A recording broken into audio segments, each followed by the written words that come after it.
Nicola Sturgeon has been accused of having misled and lied to the Scottish Parliament over former SNP leader Alex Salmond by the Scottish Conservative leader on BBC's Newsnight. Douglas Ross appeared on the Emily Maitlis-hosted show to discuss the Scottish First Minister's alleged breach of ministerial code.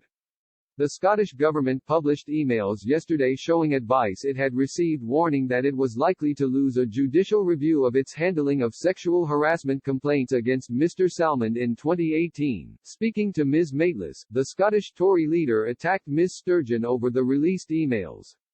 He said, "What's very clear from the evidence that has been released today is that Nicola Sturgeon has misled Parliament. She has lied to the people of Scotland, because we have credible witnesses confirming that she was aware of the allegations against Alex Salmond prior to when she previously said she was, and crucially, the complainant's details were released to Mr. Salmond's team. I mean, that is just awful that the women at the heart of this, they have been so badly let down, and that's before we even look at the absolute waste of taxpayers' money given that the Scottish government knew months before they finally gave up on their case that was doomed to failure." Ms. Maitlis then questioned whether Mr. Ross does not want to hear her evidence when the First Minister speaks to the inquiry today. The Tory leader said in response, "What I am saying is that there is clear corroboration that Nicola Sturgeon has lied to Parliament, and we have lost First Ministers in Scotland for far less. She is accused, and there is a huge amount of evidence now, that she has misled Parliament and misled the people of Scotland." Also appearing on Newsnight, Humza Yousaf, SNP Scottish Justice Minister, insisted people will make up their own minds on the scandal after Ms. Sturgeon gives her evidence. He said, "There is an election in 2.5 odd months, people will make up their own minds as to whether or not Nicola Sturgeon has their trust. They will make a decision based on how she has responded to the biggest challenge we've ever faced frankly in our lifetime, let alone our government in response to the pandemic.